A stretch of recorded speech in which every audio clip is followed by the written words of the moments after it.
lead story tonight was supposed to be the fact that the Baltimore Ravens basically gave the finger to the rest of the National Football League. That's what I'm calling it. The Ravens gave the finger to the rest of the NFL. Let me get you hip, shall I? So remember, this news broke on Friday. Maxx Crosby to the Ravens for 2 first-round picks. Boom, signed, sealed, delivered. Maxx Crosby changed his profile picture to a Ravens edit. He made this 13-minute video thanking Raider Nation. So he was convinced that he was going to be a Raven. And he was in Baltimore this weekend. Pictures on IG at the harbor, hanging out, smoking stogies with Shabuzi, having a grand old time was old Maxx Crosby. And then he got in the building today. And apparently he's been in the building all day long with Ravens coaches, some of the players, powwowing, kumbayaing, trying to figure out how the hell they're going to set the rest of the AFC on fire. First team all vibes, Maxx Crosby, till about 8 o'clock, 9 o'clock. When the news came across my ticker, I have tweet notifications on for all the top insiders. When I got the tweet notification,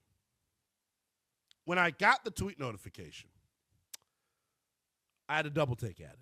I said, what? It's a tweet from the Raiders account that says the Maxx Crosby deal is no longer happening because of the Ravens. Basically like a big finger point from the Raiders to the Ravens, because they're probably pissed internally. You know they are, because the Ravens are – this was a stinking-ass move by the Ravens. So here's basically what went down. They designate him with a failed physical. That gets Baltimore their picks back, and it's kind of like nothing ever happened. So many people got screwed over by this, and I'm going to explain it to you as we roll throughout this hour. So many people are impacted by this failed physical. But let's just start there. Let's just start there with the fact that there is a failed physical, period. It's total BS. It's total BS what the Ravens are doing. 110% BS.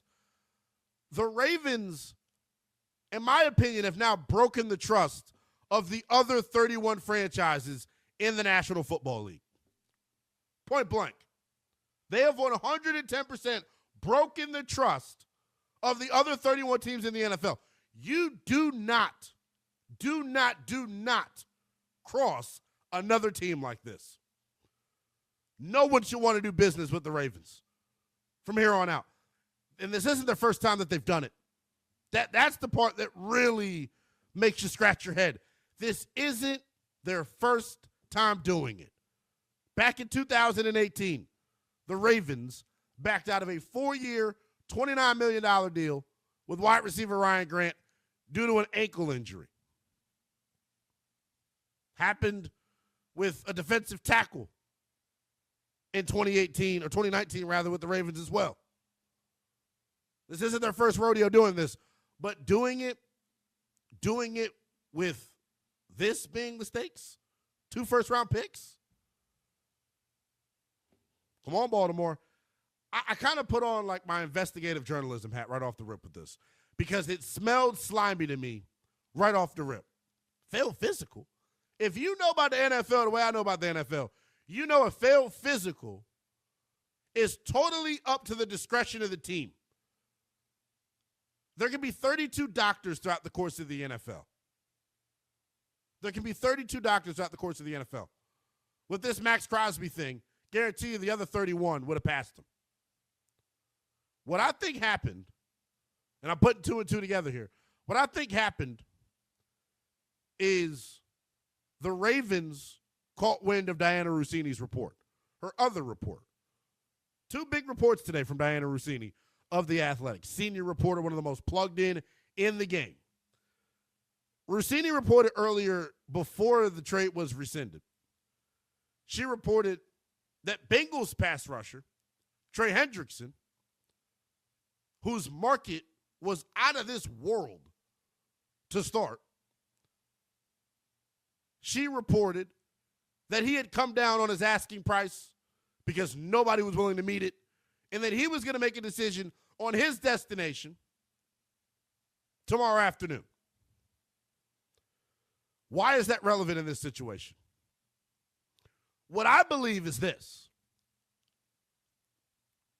The Ravens have been in communication with Trey Hendrickson the entire time. Because remember, nothing is made official until Wednesday at 4 p.m. Eastern time when the league year begins. I think it may be 12 Eastern time. But you pick up what I'm putting down.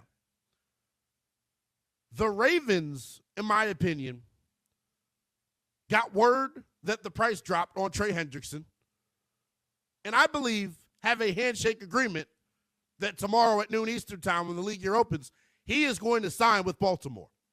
So with Baltimore having that concrete understanding, that unwavering doubt that they're going to land Trey Hendrickson, they said, well, hold the hell on.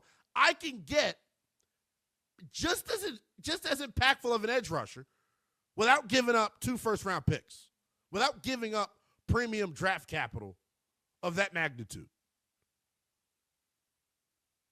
And the rest is history. Why is this a problem? Because the Ravens, as I mentioned, this move of taking Maxx Crosby off of the market, the trickle-down effect is unbelievable. Unbelievable. The edge market has totally exploded as a result of Maxx Crosby not being on the market. Odafe Owe signed for $100 million yesterday with the Washington Commanders. Why? Because Maxx Crosby is not on the market. It drove every free agent's price up. Jalen Phillips, 4 years, $120 million with the Carolina Panthers. That number, that deal, from my vantage point, doesn't go that high if Maxx Crosby's on the market. There was a desperation that sat in with the other teams because there's a scarcity of edge rushers out there. You got to do what it do. When it comes to the edge rusher market, you shake a leg or lose one. You can't leave free agency without one if you're some teams. So the trickle-down effect is ludicrous. Not to mention the poor damn Raiders.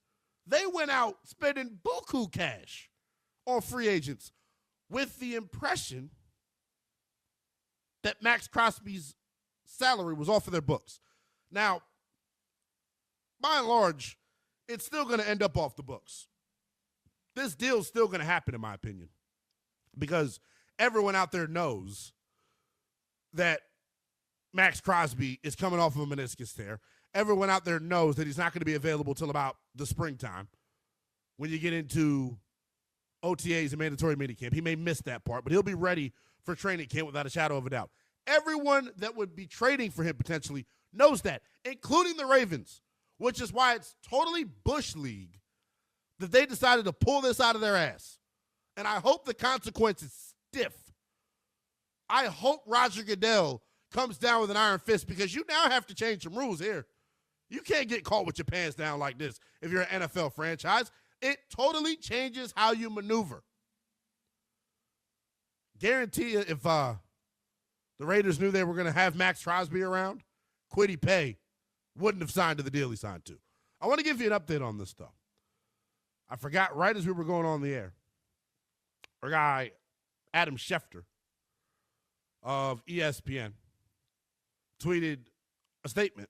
Not a statement, but he clearly has spoken to some folks within that organization talking about the Raiders. And he had this to say an hour ago. Raiders have already received, quote, several teams inquiring about the availability of Maxx Crosby via trade. For now, and this is what's fascinating to me, he says for now, the Raiders are prepared to get Crosby healthy and have him play for Vegas. But they are listening to other offers. It confused the hell out of me when I first read it. I felt like I was in a vortex, like I was being confused, bamboozled. It's almost like that episode of SpongeBob where they hijack Mermaid Man and Barnacle Boy and they get the wumbo, not mumbo, when they turn the damn W upside down. I felt like I was in a trance when I read that. Adam Schefter's basically saying that the Raiders, on one hand, are okay with keeping Maxx, which has been their stance the entire time, by the way. But then that last sentence, but they're also listening to offers. Here is what the Raiders are at risk of. Everybody knows the health of Maxx Crosby. But what Baltimore did by not passing him on this physical, by rescinding this, they gave leverage to the rest of the teams in the NFL. Because now, if you're a team negotiating with Vegas, you go, hey, do I really got to give you first-round picks or 2 first-rounders? Because Baltimore just told us and the rest of the league that knee is fried. Even though people understand on its surface that that's not the case. It's the fact that that's the perception that they created. Y'all know what I say.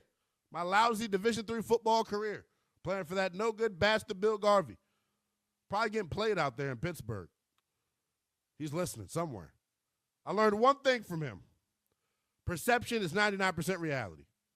The perception is right now, based off of the failed physical, is that 1, the Ravens are some dirty cheaters, and 2, maybe Maxx Crosby's not as healthy as we thought. This is all fascinating to me, though, because this is something that quite literally we've never seen happen before here in the NFL. We've never seen this happen before. But if you're the Ravens, do they get credit for this? Is this fair game what they're doing? The Ravens took advantage of the rules that are in place. The league year doesn't open up until tomorrow at noon. That deal didn't have to be finalized. They said, hold on. Trey, you said you come to us and we don't have to give up draft capital? Sign me up. And then if you're Trey Hendrickson, I want to go to the Ravens. Why not go to a team where I can play the team that screwed me over twice a year? Talking about the Bengals. I'm stunned by it, though. Eric DeCosta, man, it takes some real big cojones to do this. It takes a massive, massive ego to basically give the finger to the rest of the NFL. Because to me, that is what the Ravens did. They know they lying through their damn teeth about the health of Maxx Crosby. Maybe they're not lying, but they're not rescinding this trade because of a, quote, failed physical. That is their excuse. They're rescinding this deal because they got the drop that Trey Hendrickson wants to come to Charm City.